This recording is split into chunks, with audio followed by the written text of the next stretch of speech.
En mars 2024, on a Google qui a désindexé 1446 sites, causant une perte près de 20 millions de visiteurs tout cumulé. Alors qu'est-ce qui s'est passé? Ces sites avaient utilisé majoritairement de l'IA pour créer du contenu en masse. Si vous voulez éviter que le même sort s'acharne sur votre site, je vous conseille de visionner cette vidéo jusqu'à la fin où je vais vous détailler en 3 parties pourquoi et comment Google détecte l'IA, pourquoi et comment Google pénalise l'IA, les erreurs fatales qu'ont commises ces 1446 sites désindexés et enfin une méthode infaillible qui va vous permettre de créer du contenu IA sans vous faire choper. Pour les personnes qui ne me connaissent pas, je m'appelle Victor Colas, je fais du SEO depuis plus de 8 ans et je partage des conseils sur le SEO et également un petit peu sur l'IA pour vous aider justement à développer vos sites et gagner votre vie grâce au référencement naturel. D'avance, si vous avez un petit instant pour laisser un petit like et à commenter la vidéo pour me dire ce que vous pensez de celle-ci à la fin, n'hésitez pas également à vous abonner, vous êtes encore très nombreux à ne pas être abonnés à la chaîne, de moi vous êtes plus de 75%, donc ça vous coûte rien, moi ça m'aide beaucoup pour le référencement des vidéos, donc d'avance je vous en remercie. Depuis la montée des IA, la création de contenu n'a jamais été aussi simple. Ça, on l'a vu beaucoup. Ce qu'on sait, c'est qu'on en parle beaucoup sur cette chaîne. Moi, j'ai pas forcément de problème à créer du contenu avec l'IA. Je le fais pour moi, pour certains clients également. Mais il y a toujours des règles à respecter et c'est ce qu'on va voir justement dans la dernière partie.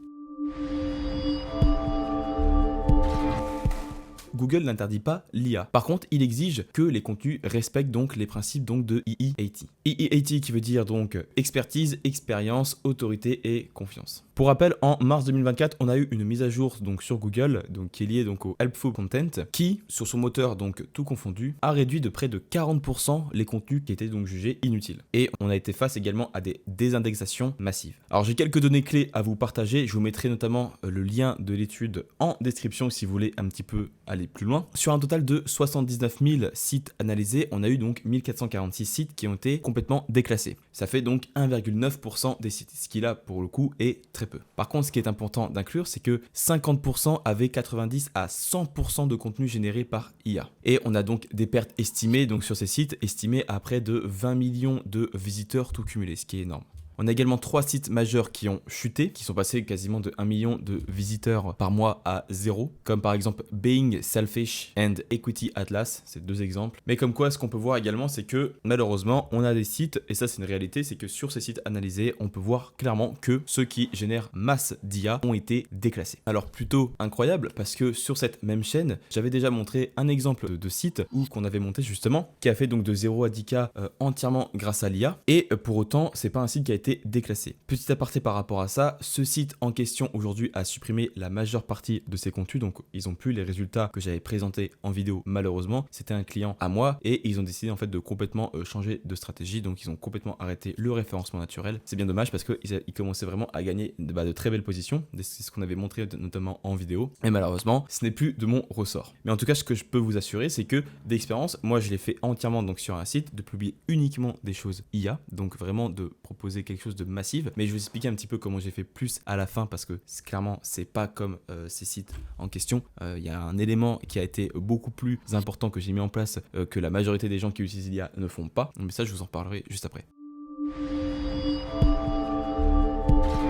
La réponse est oui. Google utilise notamment ce modèle pour détecter des signes d'automatisation. C'est clairement des sites où des personnes en fait vont mettre en place des systèmes d'automatisation à grande échelle pour générer beaucoup de contenu d'un seul coup. Encore une fois, quelques données clés sur les sites qui avaient été désindexés. 100% des sites qui avaient été donc déclassés avaient des articles donc générés par IA. Et enfin, une petite stat également pour vous, mais 51 sur 175 sites analysés contenaient 95% ou plus de contenu IA pur. Voici donc un exemple d'un site américain, donc beingselfish.in, donc qui était monté assez haut et qui avait monté voilà donc jusqu'à 9000 mots-clés, donc voilà, bon, pas beaucoup en top 3 pour le coup, et qui après mars a eu complètement une dégringolade. On peut voir notamment que c'est un site qui avait beaucoup, pas mal de domaines référents, donc 505, et qui aujourd'hui c'est un site qui n'existe plus, donc tout a été supprimé complètement. Ultime partie, et on va répondre à la fameuse question. C'est exactement ce que j'ai proposé notamment dans le programme donc SEO Bold que de nombreuses personnes avaient déjà rejoint donc de la chaîne YouTube. D'ailleurs, je vous en remercie au passage. Et l'idée en fait, c'est que cette même stratégie en fait que j'ai développée justement pour monter pas mal de sites, notamment ce fameux site que je vous avais montré, donc c'est un site client qui a fait de 0 à 10K de trafic par mois en 6-7 mois de mémoire, qui maintenant donc n'a plus les résultats parce qu'ils ont tous supprimé. Bref, c'est pas grave. En tout cas, ce qui est important de comprendre, c'est que c'est un système qui marche. Donc, je vais également vous expliquer profondément comment est-ce qu'on peut faire justement pour créer du contenu avec l'IA sans risque d'être pénalisé. Alors, il y en a qui vont vous dire qu'avec l'IA, vous devez uniquement par exemple créer des briefs, créer des plans et s'arrêter ici. La réalité, c'est qu'aujourd'hui, comme je l'ai expliqué, on peut utiliser l'IA à 100% et de manière très qualitative. Ça va dépendre également de comment est-ce que vous préparez vos modèles, comment est-ce que vous préparez vos prompts, comment est-ce que vous faites vos process, parce que clairement, il y a quelque chose en fait que la majorité des personnes ne font pas, c'est justement préparer donc c'est son process clair, donc vraiment pour créer du contenu très qualitatif. Et surtout derrière, c'est également des personnes qui vont pas forcément optimiser ces contenus pour le SEO. Je vois beaucoup d'exemples de personnes qui vont utiliser par exemple des prompts du style optimise ce contenu d'un point de vue SEO. L'IA, ou du moins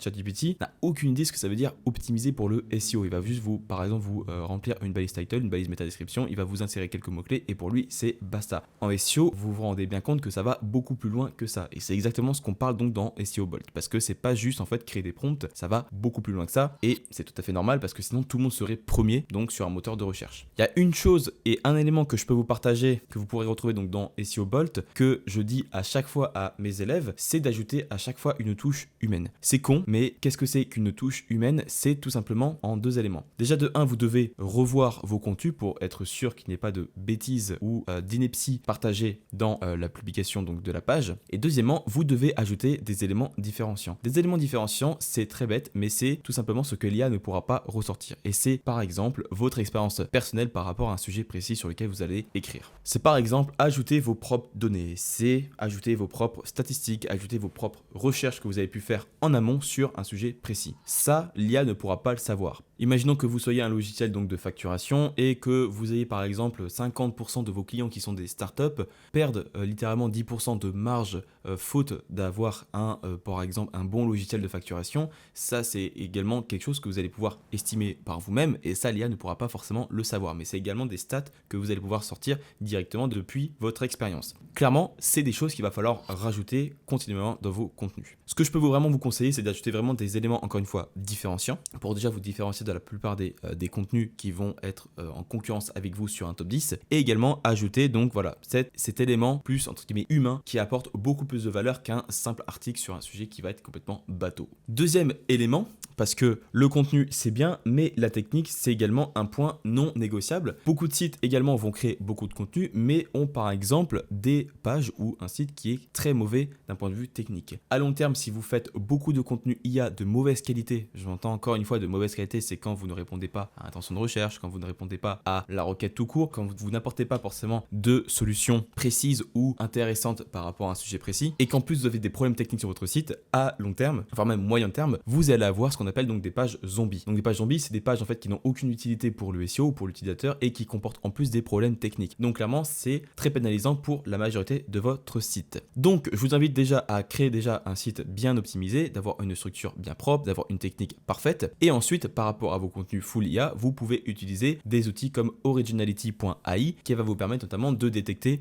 entre guillemets un score d'utilisation de l'IA. Petit aparté par rapport à ça, j'en ai déjà parlé avec mes élèves, mais sur tous les contenus que j'avais créés donc en IA, on était toujours sur un score au-dessus de 90%. Et pour autant, c'est pas un site qui a été déclassé, c'est un site qui a continué d'avoir donc des résultats et qui a été quand même classé. Pourquoi? Parce que j'avais toujours cette petite étincelle qui m'a rappelé que je dois quand même toujours apporter une réponse, toujours une solution, et que si vous publiez bêtement et rapidement votre contenu sans forcément réfléchir, c'est sûr que ça va pas marcher. Et ça, c'est complètement normal. Petit élément bonus que vous pouvez utiliser, pourquoi ne pas par exemple utiliser 100% l'IA sur tous vos contenus et de payer par exemple un rédacteur pour repasser sur des contenus afin de changer quelques tournures de phrases ou du moins d'apporter plus d'éléments sans forcément dépenser le prix d'un article complet avec un rédacteur, mais du moins vous pouvez également payer quelqu'un pour retravailler ceci pour avoir l'air entre guillemets plus naturel. Parce que la majorité des contenus vont être complètement bateaux et vous allez sans doute le savoir, mais ça se voit à 10 000 km quand c'est des contenus qui sont full IA et qui n'ont pas forcément retravaillé. Ça commence toujours par dans le monde faramineux du digital. Bon, clairement, qui écrit comme ça? Donc,